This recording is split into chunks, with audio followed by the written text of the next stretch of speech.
가장 권위 있는 통계라고 할 수 있는 이 국가통계청의 그 발표를 보면은 나는 종교를 가지고 있다라고 하는 사람이 우리나라 전체 인구 약 4,900만 명 중에 2,150만 명 정도, 약 2,150만 명 정도가 된다고 합니다. 이 통계청에서는요, 이제 뭐 아시다시피 우리나라 전체 인구를 5년마다 이제 조사를 하고 그 이듬해 발표를 하죠. 그래서 이제 올해도 작년 2020년에 조사한 내용을 이제 조금 있으면 발표를 할 텐데, 그 중에서 이제 종교 인구는 10년마다 조사 발표를 하게 됩니다. 그래서 방금 말씀드린 거는 이제 2015년 자료가 되겠어요. 여하튼요, 그 자료 안에 보면 약 44%가 나는 종교를 가지고 있다라고 조사가 됐다고 합니다. 뭐 반대로 얘기하면 뭐 아시다시피 당연히 종교가 없다고 얘기하는 사람은 46% 정도가 되겠죠. 뭐 그 중에 이제 우리 개신교 기독교가 이제 970만 정도 된다 이렇게 얘기를 했지만, 이제 10명 중에 4명은 종교를 갖고 있고, 그리고 그 종교 생활을 통해서 그 종교의 가르침대로 나는 살아간다라고 대답한 것이 되겠죠. 지금 이렇게 예배를 드리고 있는 우리는 그 중에서 이제 기독교인으로서 이 세상을 살아가는 것입니다. 각 종교마다 그 종교를 뭐 갖게 된 계기라든지 또 방법, 또 뭐 절차 뭐 이런 것들이 있겠지만요. 여러분, 우리가 기독교인이 된 것, 우리가 크리스천이 된 것은 어떻게 된 것이죠?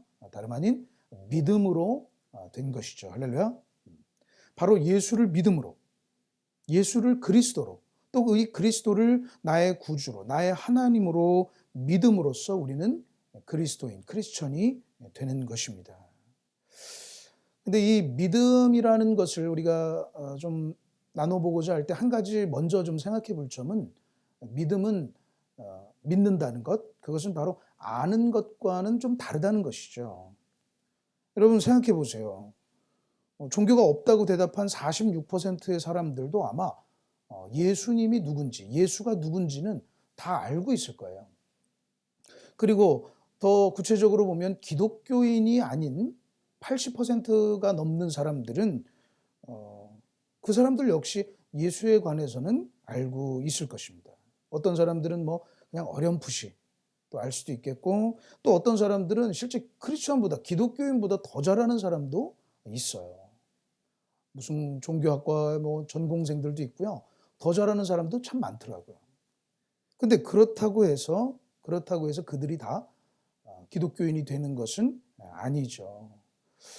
사람들이 아무리 뭐 다 양보해도 뭐 크리스마스 모르는 사람은 없겠죠. 그죠?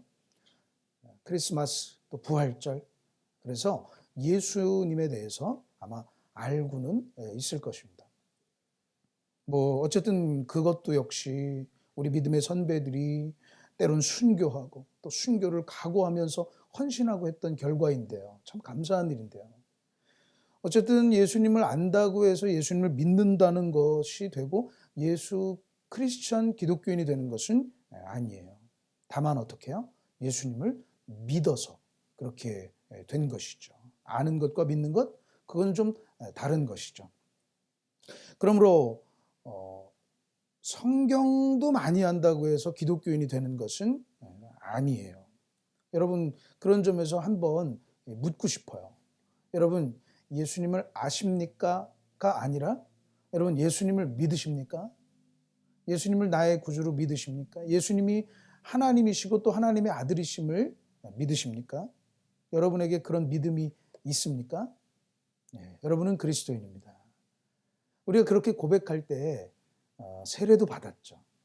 사실 세례 예식이라는 것이 때로는 그냥 교회에 있는 어떤 한 행사로서 좀 이렇게 그냥 진행할 때도 있지만, 사실 세례 예식이라는 것은 참 놀라운 것이에요. 예수님을 아는 것에서 나아가서 예수님에 대한 믿음을 갖게 된 것을 고백하는 것이죠. 그거는 놀라운 일이에요. 아는 것에서 멈추는 게 아니라 믿는다는 것. 그것은 놀라운 일인 것이죠.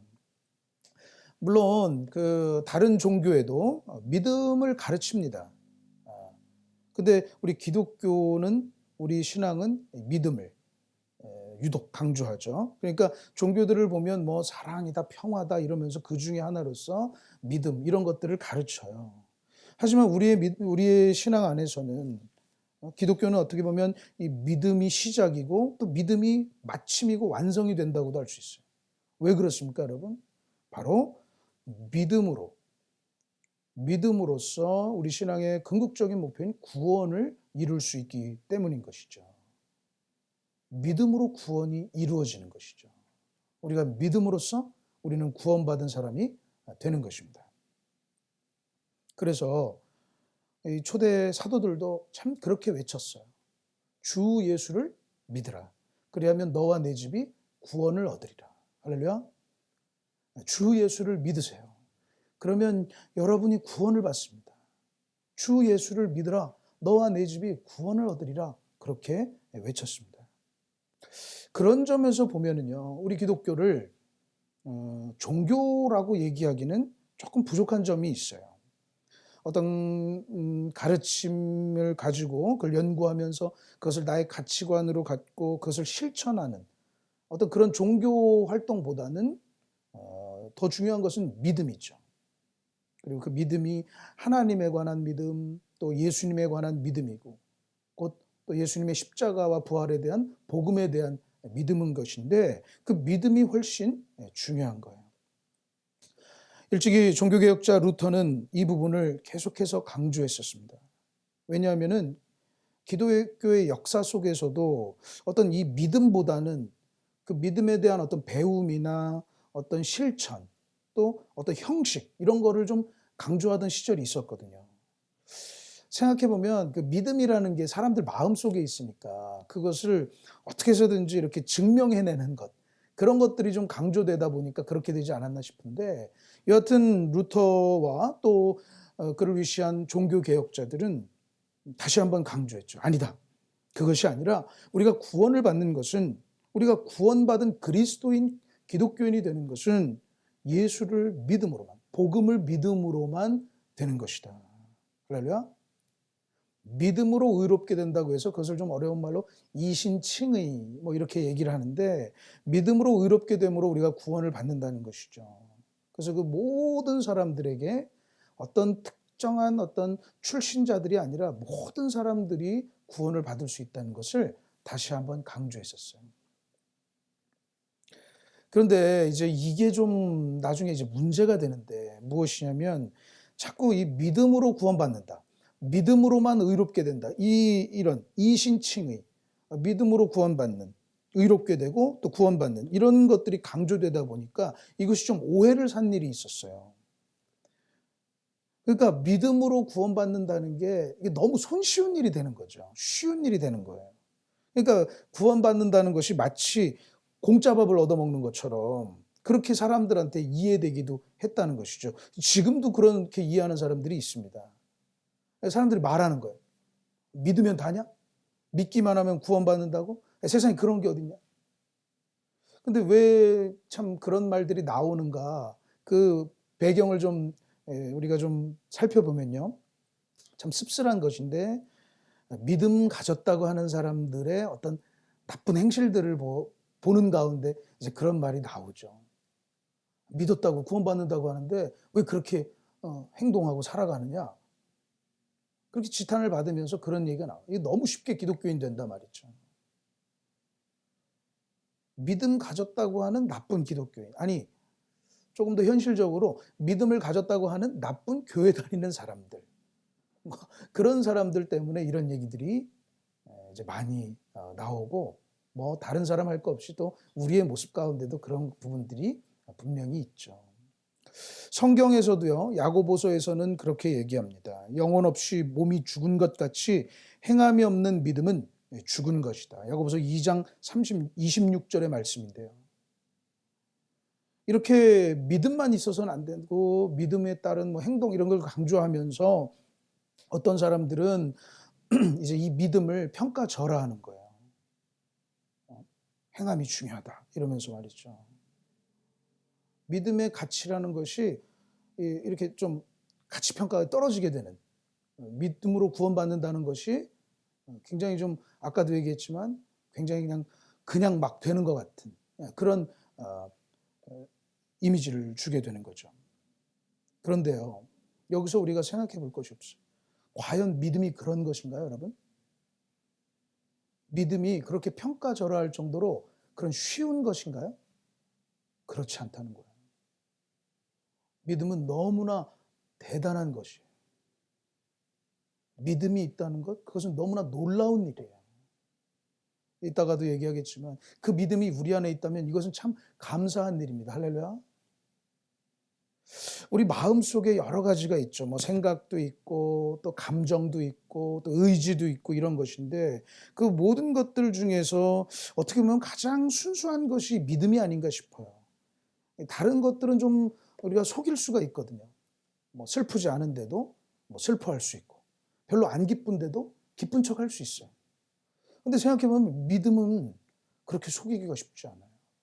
믿으면 믿는 거고 못 믿으면 못 믿는 거예요. 그게 또 행동으로 이제 드러나게 되지만요. 믿음은 그만큼 순수한 것이고 믿음은 더 우리 마음속에 더 근원적인 것이 되는 거죠. 사람과의 사이에서도요, 믿어준다는 것 굉장히 중요합니다. 우리도 지금 신용사회를 살고 있지만 이렇게 돈을 또 그것도 신용도에 따라서 대출도 하면서 사람들을 믿음을 이제 평가를 하는 거잖아요. 신용평가라는 것이. 얼마나 믿을 수 있는 사람이고 얼마나 믿을 만한 기업인가 이런 걸 평가하잖아요.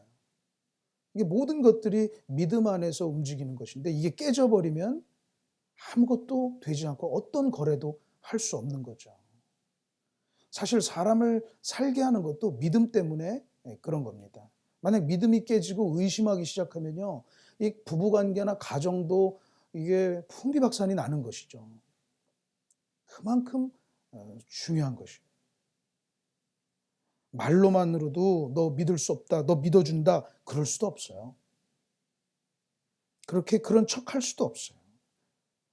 사람과의 사이에서도 그런데 우리가 예수 그리스도에 대한 믿음, 그것은 아주 순수하고 굉장히 대단한 것이라는 거죠. 그리고 그 믿음으로 의롭다 칭함받고 구원을 얻는 것. 이제 오늘 말씀으로 좀 들어가 보려고 하는데 오늘 말씀에서 우리 사도 바울은요, 특별히 이 믿음의 조상이라고 우리가 이렇게 말하는 아브라함을 통해서 그 믿음이 얼마나 놀라운 것인가를 이제 설명하고 있다고 봅니다. 그리고 그 믿음이 아브라함의 믿음은 바로 구원을 얻게 하는 믿음이었다는 것이죠. 아브라함의 믿음이야말로 구원 얻는 믿음, 바로 그 믿음, 그 순수하고 놀라운 믿음, 그것을 잘 보여준다 이렇게 소개하고 있다는 거죠. 오늘 말씀을 통해서 이 아브라함의 믿음이 어떻게 보여지는가 우리가 좀 세 가지로 정리를 해보고 싶은데요. 첫 번째는요, 그의 믿음은 바랄 수 없는 중에 바라고 믿었던 그런 믿음이었다는 것이죠. 우리 18절 말씀 한번 가보실까요? 4장 18절 말씀 우리 다 같이 읽습니다. 아브라함이 바랄 수 없는 중에 바라고 믿었으니 이는 네 후손이 이 같으리라 하신 말씀대로 많은 민족의 조상이 되게 하려 하심이라. 아브라함의 믿음을 소개하면서 그가 어떻게 해요? 바라고 믿었다 이렇게 얘기하는데 여기서 바라다라는 말은 소망하고 희망한다는 말이에요. 그렇게 희망했다는 거예요. 그렇게 바라고 있었다는 것이죠. 근데 그가 어떤 가운데? 바랄 수 없는 중에. 뭐 반대말이 되겠지만 바랄 수 없는 중이라는 것은 반대로 어떤 희망도 가질 수 없는 상태. 그것이 안 되는 그런 것들을 얘기하는 거죠. 소망이나 희망이 전혀 없는 그런 걸 가질 수 없는 그런 상황에서도 그는 희망하고 소망했다는 것인데요. 뭐 우리식대로 얘기하면 야, 이건 도저히 안 돼. 이건 안 되는 게임이야. 이런 일은 일어날 수 없어. 내 인생에 그런 건 아니야. 그런 생각을 할 수밖에 없는 상황. 바로 그런 것이죠. 너한테 그거는 아니야. 그래서 이 부분을 우리 공동번역 성경에서는 어떻게 번역을 하냐면 절망 속에서도 소망을 가졌다. 이렇게 번역을 했어요. 이 세상에서도 저도 참 이게 없어졌으면 하는 말들 중에 하나인데 희망 고문이라는 말이 있습니다. 희망 고문. 참 나쁜 말이에요. 되지도 않을 일에 대해서 괜한 꿈을 품는다고 하는 것이 비난하는 것이죠. 마치 언젠가 이루어질 것처럼 허황된 꿈을 갖게 한다. 뭐 이럴 때 쓰는 말인데 희망 고문한다 말이죠. 그런데 아브라함의 이 믿음이라는 것은 그런 희망 고문이라고 사람들이 얘기할 만한 그런 상황 속에서도 희망하고 소망했다는 것이죠. 그럼 도대체 그가 뭘 그렇게 소망했느냐? 이 부분이 좀 성경의 번역이 조금 아쉬운 부분이기도 한데요. 사실 그 바로 뒤에 있는 말씀을 그가 소망했다는 거예요. 뭡니까? 이는 네 후손이 이 같으리라. 많은 민족의 조상이 되게 하리라. 바로 그것이죠. 그것을 소망했다는 거예요. 그 후손들로 아브라함에게 많은 후손이 생기고 그 후손들이 많은 민족의 조상이 되게 하겠다는 그것을 그가 희망했다는 거예요. 근데 그게 그게 참 공상이고 환상이고 어떻게 뭐 사람들이 뭐 희망 고문이라고 얘기할 만한 게 우리 다 알듯이 그 아내 사례는 임신이 불가능한 여자였지 않습니까? 우리가 가끔 보면은요, 이 아이를 이제 품었다가 제대로 이렇게 좀 하지 못하고 유산을 하시는 분들이 있어요. 참 하나님의 특별한 위로가 있기를 원합니다. 근데 그분들에게도 아이를 가졌다는 기쁨은 있었죠. 참 그래서 더 사실 더 슬플 수도 있는데요. 아이가 생겼다라는 기쁨은 있을 수 있죠. 근데 아브라함의 가정 안에는요, 그거조차도 없었어요. 임신조차 되지 않는 거예요. 임신을 했는데 뭐 자꾸 뭐 유산을 이런 수준이 아니에요. 아이를 낳는데 아이가 뭐 어떻게 좀 잘못됐다 이런 게 아니라 임신도 안 되는 거예요. 이것은 완전히 근원적으로 그 모든 것 그런 것들이 이제 불가능한 그런 거라는 것이죠. 그러니까 아무런 그 희망을 할 수가 없는 거예요. 낳고 잘못되고 했으면 이번에는 좀 잘 해야지 뭐 이런 생각도 할 수 있는데 그냥 아기가 생기는 게 조차가 안 되니까 그거는 어떤 희망을 품을 수 없는 그런 상황인 것이죠. 그런데 어떻게 했다고요? 그는 거기서 많은 민족의 조상이 되게 한다는, 많은 후손을 갖게 된다는 그런 소망을 가졌다는 거죠. 왜 그렇습니까? 하나님의 말씀이었기 때문에 그래요. 그저 하나님의 말씀이었기 때문에 그가 그렇게 희망한 거예요. 하나님의 약속이셨죠. 언약이셨죠. 말씀하신 약속, 언약이었죠. 그냥 그거였기 때문에 그가 그런 소망을 가졌다는 거예요. 이게 얼마나 놀랍습니까? 그냥 상황은 그런 게 아닌데 그냥 하나님이 그런 얘기 하셨기 때문에 그는 그걸 소망하고 있는 거예요. 너무나 순수하고 너무나 놀라운 것이죠. 근데 사실 생각해 보면 이 믿음의 사람들은요, 항상 그렇게 해요. 많은 분들이 있지만 우리가 잘 아는 이 사무엘의 어머니 이 한나라는 분이 있었죠. 사무엘의 어머니 한나도 오랫동안 아이를 갖지 못해서 굉장히 괴로워했어요. 근데 그 그녀가 하나님께 소망을 두고 하나님께 엎드려 이제 기도를 시작하죠. 그리고 결국에는 나중에 어떻게 고백합니까? 사무엘상 2장에 이 한나의 노래가 나오는데요. 우리 같이 한번 화면을 보고 읽어볼까요? 시작. 여호와는 죽이기도 하시고 살리기도 하시며 스올에 내리게도 하시고 거기에서 올리기도 하시는도다. 여호와는 가난하게도 하시고 부하게도 하시며 낮추기도 하시고 높이기도 하시는도다. 이것이 한나의 고백이고 노래였죠. 죽을 위기에서도 하나님이 살리신다는 거죠. 수올이라는 깊은 수렁과 같은 곳에 빠져 있는데도 거기서도 이제 건져내시기도 하고, 사람들은 다 가난하다고 하는데도 거기 또 부하게도 하시고, 그냥 낮추기도 하시고 높이기도 하시고, 나는 이제 나는 높은 자리에 있어 하는데도 낮아지기도 하고, 나는 완전히 낮아진 자리에 있어 하는데도 높이기도 하시고, 그 모든 것이 하나님은 가능하셨다. 그렇게 고백을 하는 거죠. 이것이 한나의 고백이고 아마 모든 믿음의 사람들의 고백이었어요. 그렇게 하나님을 신뢰한 것이죠. 아브라함도 그랬어요. 우리는 그것이 그 약속이 완전히 너무나 멋있게 이루어졌다는 것을 알고 있는데 아브라함은 그런 하나님을 어떻게 해요? 그런 희망조차 가질 수 없는 상황에서 믿었다는 것이죠. 이것이 그의 믿음이고 우리가 배우는 믿음이라는 것이죠. 두 번째 그의 믿음은 뭐냐면요. 알고도 약해지지 않는 믿음이었다는 겁니다. 우리 19절, 우리 18절 읽었었는데 19절을 한번 보실까요? 그가 100세나 되어 자기 몸이 죽은 것 같고 사라의 태가 죽은 것 같음을 알고도 믿음이 약해지지 아니하고. 그렇죠. 아브라함의 믿음이라는 것은 뭔가를 알고도 약해지지 않는 믿음이었다는 거예요. 여기서 이제 약해지다라는 이 말이요.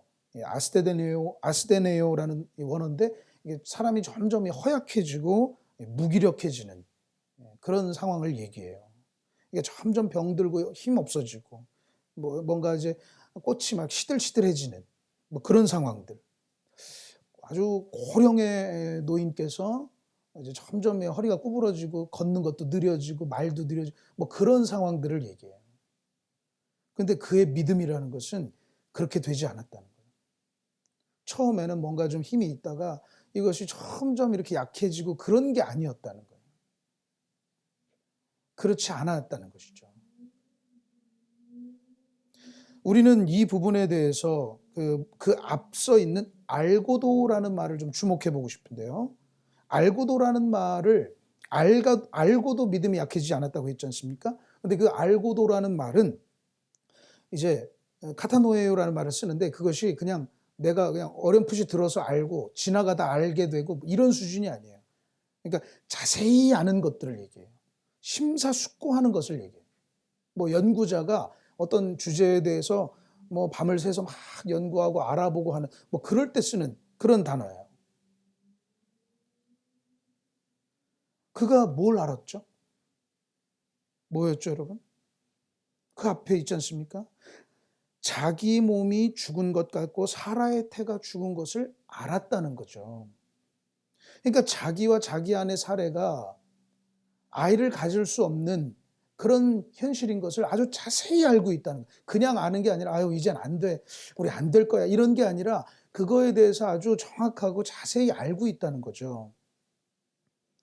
의학적으로 생물학적으로 도저히 이게 그 아이를 가질 수 없는 상황이라는 걸 그는 알고 있다는 거예요.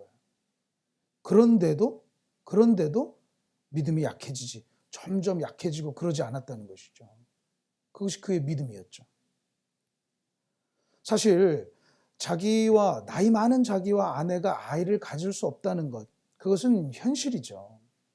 그리고 현실이라는 것은 과학입니다. 현실은 항상 과학적이에요. 우리가 살아가고 발딛고 살아가는 이 현실, 그것을 우리가 이제 자연이라고 부르는데 이 자연의 모든 이치들은 우리가 자연과학이라고 그래서 과학적으로 아주 이성적이고 논리적으로 움직이게 만들어졌어요. 그것도 하나님의 작품이신데요. 그 운영되는 이치들은 그게 자연인 거예요. 그러니까 뭡니까? 그가 가지고 있고 그가 아이를 가질 수 없는 것은 자연의 어떤 이치 안에 있는 것인데 그런 현실인 것인데 그가 그걸 잘 알고 있더라는 것이죠. 그걸 모르는 바가 아니에요. 근데 그런 현실을 알면서도 이성적으로 논리적으로 과학적으로 그게 안 된다는 것을 알면서도 자세하게 그것을 알면서도 그는 하나님을 믿었다는 것이죠. 믿음이 약해지지 않았다는 것이죠. 왜요? 하나님의 말씀이었으니까. 그가 많은 후손을 갖게 된다는 그 하나님의 말씀이니까 그는 그 하나님의 말씀을 이성적으로 논리적으로 과학적으로는 안 되지만 그럼에도 그 믿음에 대한 것이 약해지지 않는 믿음을 가지고 있었다는 것이죠. 우리 주변에는 믿음이 없는 많은 무신론자들이 있습니다. 우리가 많이 만나게 돼요.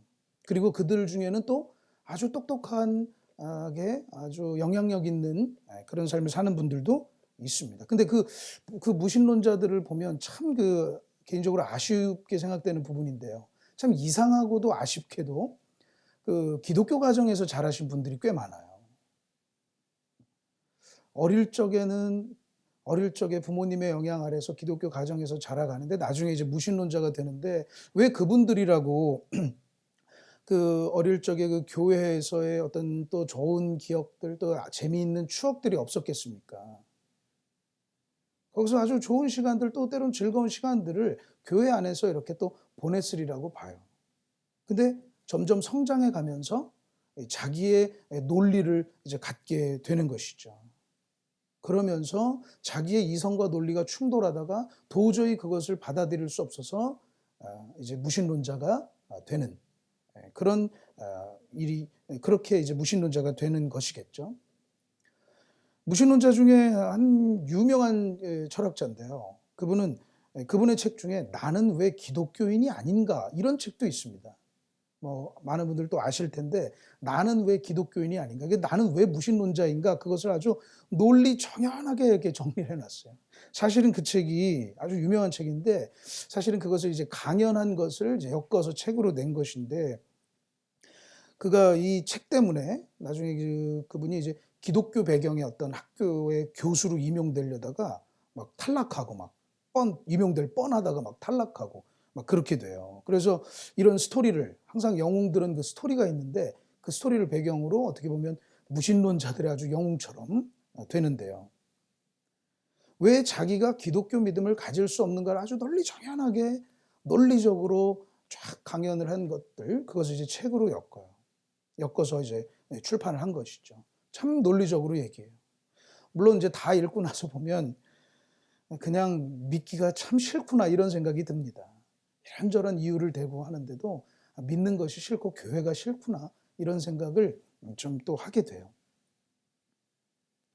여러분, 무신론자들도 그런 논리가 있지만, 그러면 믿음을 가진 사람들, 믿음이 없는 사람들이 논리적으로 믿음을 갖지 않고 있지만, 그러면 과연 믿음이 있는 사람들은 논리가 그러면 없는 것일까요? 그렇지 않습니다. 그것이 참 무신론자들이 또 착각하는 바인데요. 내가 믿음을 가지고 있다고 해서 그 논리를 버리는 게 아니에요. 과학을 믿지 못하는 게 아닙니다. 이 자연과 자연과학을 버리는 게 아니에요. 그걸 알아요. 믿음을 갖는 일이 논리적인 것을 포기하는 게 아니에요.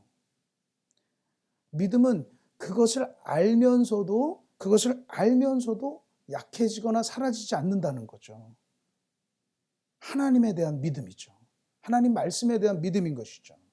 그러니까 어떤 사람들은 그렇게 얘기해요. 어떤 사상들은 그렇게 얘기해요. 뭐 기독교 믿는 것이 무슨 어떤 환상에 젖어 있고, 때론 우리 주변에도 그렇지 않습니까? 무슨 사상까지는 이렇게 거론하지 않더라도 교회 다니는 사람들이 무슨 이상한 환상에 젖어 있고 어디에 무슨 최면에 빠져 있는 것처럼 생각하는데, 그렇지 않습니다. 믿음이라는 거는 그것을 부인하는 게 아니에요. 저도 과학 좋아해요. 그래서 그것을 부인하는 게 아니에요. 안 된다는 거 알아요. 아브라함도 그거 자세히 알아요. 지금 몸에 그 논리적이고 자연과학적으로 이게 임신이 안 된다는 현실을 잘 알고 있어요. 그런데 하나님의 말씀이기 때문에 그걸 희망하고 거기에 대해서 믿음이 약해지지 않는다는 거예요. 아는 것과 믿는 것은 다르다는 것이죠. 그런 거란 것이죠. 놀랍지 않습니까? 그걸 알아요. 그렇게 하면 안 되고 이건 이렇게 되는 거 알아요. 하지만 하나님의 말씀에 대한 믿음을 가지고 있다는 것이죠. 그 약속에 대한 믿음을 가지고 있는 것이죠. 우리가 너무나 잘 아는 예수님의 어머니 마리아에게, 그 마리아가 아주 결혼하지 않은 이제 처녀의 시절에 이제 천사가 와서 네가 이제 아이를 잉태할 것이다, 이렇게 수태고지를 받게 되죠. 그때 여러분 마리아가 뭐라고 대답하는지 아십니까? 누가복음 1장에 나오는 얘기인데요. 누가복음 2장에 마리아가 34절에서 이렇게 얘기합니다. 마리아가 천사에게 말하되 나는 남자를 알지 못하니 어찌 이 일이 있으리이까? 마리아도 안다는 거예요. 천사가 와서 당신이 아이를 잉태하고 이제 아이를 태어날 것인데 그분이 하나님의 아들이다 얘기하는데, 이 마리아도 알아요. 나는 남자 알지 못해서 아기 출산하지 못합니다. 그때 이제 천사가 이제 이런저런 얘기를 하고 37절에 뭐라고 합니까? 대저 하나님의 모든 말씀은 능하지 못하심이 없느니라 이러죠. 그리고 그 다음에 아주 놀라운 마리아의 고백이 나옵니다. 뭡니까? 마리아가 이르되 주의 여종이오니 말씀대로 내게 이루어지이다. 그렇죠. 그래서 천사랑 이제 헤어져요. 여러분 무슨 얘기입니까? 마리아도요, 어떻게 아이가 생기는 건지 알아요. 자연의 이치를 알아요. 그리고 그런 일은 있을 수 없습니다. 나는 남자랑 손도 그렇게 관계를 가져본 적이 없습니다. 어찌 이 일이 나한테 있겠습니까? 안다는 거죠. 하지만 나중에 마리아는 천사의 말씀 속에서, 천사의 대언이죠. 하나님의 말씀에 대한 대언 속에서 어떻게 합니까? 주의 여종이오니 말씀대로 내게 이루어지이다. 그게 안 되는 거 알지만 그렇게 고백한 것이죠. 그리고 그는 예수님의 어머니가 되게 되죠. 말씀대로 이루어지이다. 알지만, 그것이 안 되는 거 알지만 말씀대로 이루어지이다. 그것이 믿음이었죠. 그녀의 믿음이었어요. 아브라함도 그랬어요. 알아요. 모르는 게 아니에요. 야, 그렇게 될 거야. 뭐 이런 게 아니라 안 돼.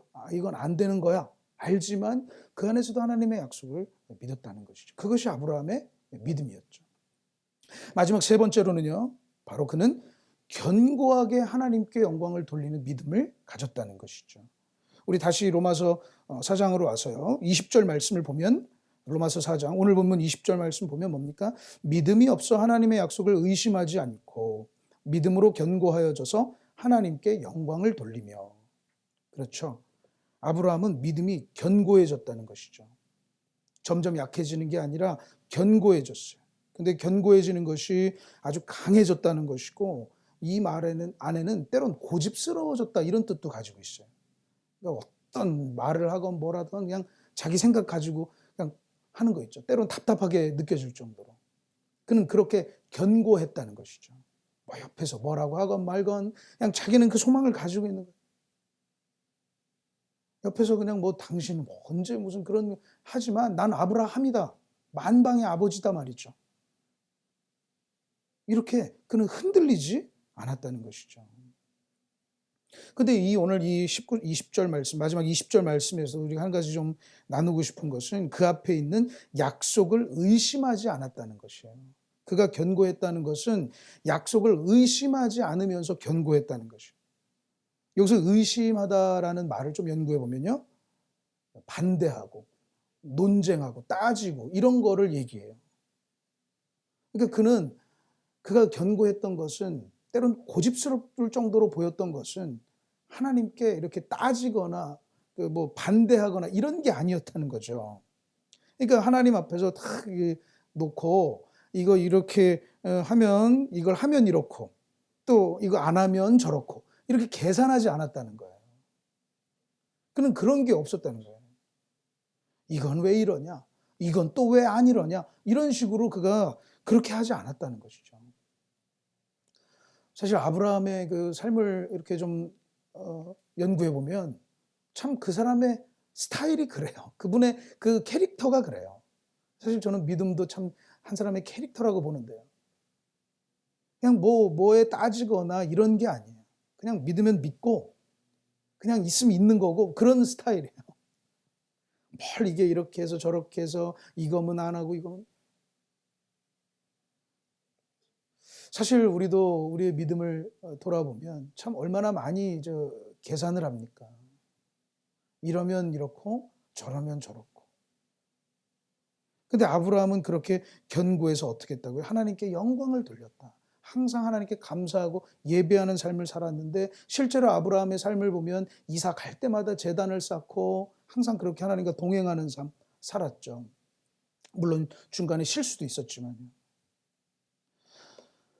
믿음 안에서 그는 그렇게 했다는 거죠. 사실 근데 이 믿음에 우리의 삶을 적용해 보면 참 때로는 초라하게 생각될 때도 있어요. 여러분, 우리의 믿음이 이 아브라함처럼 항상 하나님께 영광 돌리는 믿음입니까? 가끔 보면 참 우리가 하나님께 영광 돌리지 못하다가 필요할 때 하나님께 구하고, 그거 주시면은 영광 돌리고, 그거 안 주시면 하나님이 과연 계시는가 막 의심에 빠지고, 약간 좀 너무 철없는 그런 믿음을 가지고 있지 않나 싶어요. 그냥 평소에는 하나님 생각 안 하다가 뭔가 문제가 닥치면 그때 하나님 찾아가서 막 하나님께 막 하다가 그거 들어주면 참 하나님 감사하다. 근데 그거 안 하면 또 과연 하나님 계시는가? 뭐 이런 식의 신앙생활을 할 때가 많다는 것이죠. 물론 그것도 신앙생활의 한 단면일 수 있습니다. 하지만 그런 식으로만 신앙생활을 한다면, 믿음을 가지고 있다면 참 우리의 믿음이 너무나 허약하다는 것을 깨닫게 되는 것이죠. 오늘 바로 이 세 가지를 우리가 함께 나눴는데요. 아브라함의 믿음을 사도 바울이 얘기하면서 우리는 그 말씀과 그 소개 속에서 얼마나 아브라함의 이 믿음이라는 것이 참 순수하고 대단한 것이었는가를 우리가 볼 수 있었어요. 그리고 그것이야말로 구원을 얻게 하는 믿음이었다는 거죠. 그런데 그 믿음으로 그가 이제 의롭게 칭함을 받은 것인데, 오늘 이제 한 구절만 우리가 더 보면 24절로 넘어가 보면요. 어떻게 되어 있습니까? 의로 여기심을 받을 우리도 위함이니 곧 예수 우리 주를 죽은 자 가운데서 살리신 이를 믿는 자니라. 예수 그리스도와 그분을 살리신 하나님을 믿는 믿음을 가진 사람들도 그런 믿음도 너무나 대단한 것이고 그 믿음으로 우리는 의롭다 칭함을 받게 된다는 것이죠. 사랑하는 여러분, 이렇게 말씀을 듣고 예배를 하는 우리 가운데도 참 우리에게 믿음이 부어진 줄로 믿습니다. 사실 이것도 좀 다른 주제지만 하나님의 은혜예요. 믿음을 가지고 있다는 것. 아까 얘기한 그 무신론자들의 그 논리들을 보면요, 얼마나 참 철저하게 논박을 하는지요. 그런데 그런 믿음이 우리에게 있잖아요. 사랑하는 여러분, 우리 이 믿음도 너무나 아브라함이 가졌던 믿음처럼 이제 대단한 것이라고 할 수 있습니다. 이 믿음을 통해서 우리가 의롭게 된다는 것은 그냥 공짜 밥을 먹는 그런 수준이 아니에요. 믿음으로써 우리는 하나님께 의롭다 칭함을 받고 구원함을 얻을 수 있는 것입니다. 다만 이 믿음이 우리 안에 사그라들거나 약해지지 말고 아브라함처럼 정말로 이 놀라운 믿음으로 성장해 가기를 원합니다. 예수님도 그렇게 얘기하셨거든요. 예수님도요, 이 믿음도요, 작은 믿음, 적은 믿음과 큰 믿음이 있다는 거예요. 그래서 때로는 이 믿음이 적은 자들아 책망하시고요, 때로는 네 믿음이 크도다 이렇게 칭찬도 하세요. 사랑하는 여러분 이미 우리 안에 하나님께서 이런 놀라운 믿음을 부어주신 줄로 믿습니다. 믿음은 그렇게 구원을 얻게 하는 놀라운 것이에요. 그리고 이 믿음이 점점 자라서 아브라함이 가졌던 믿음처럼 정말로 바랄 수 없는 중에 바라는 믿음, 또 알고도 현실을 알면서도 약해지지 않는 믿음, 또 뭡니까? 뭔가 계산하고 따지고 하는 게 아니라 흔들림 없이 하나님께 영광 돌리고 감사하는 믿음, 그런 믿음으로 점점 더 성장해 가시기를 주님의 이름으로 축원합니다. 우리에게 이 믿음을 더욱더 소중히 여기시고 성장해가는 믿음으로 달라고 더욱더 기도하시기를 주님의 이름으로 축원합니다. 기도하겠습니다.